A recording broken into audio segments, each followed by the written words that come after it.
દ્વારકાધીશ ત્રંબકેશ્વર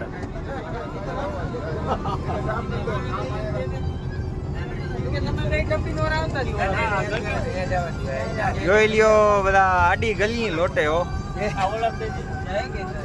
ઓહો નાસ્તો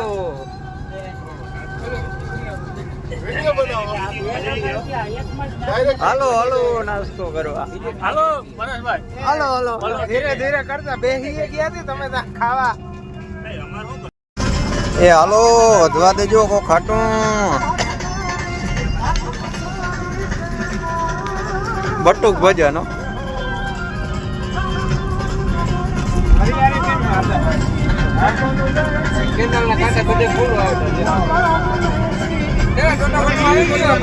ચાલો મિત્રો આપણે ત્રંબકેશ્વર જવા માટે નીકળી ગયા છીએ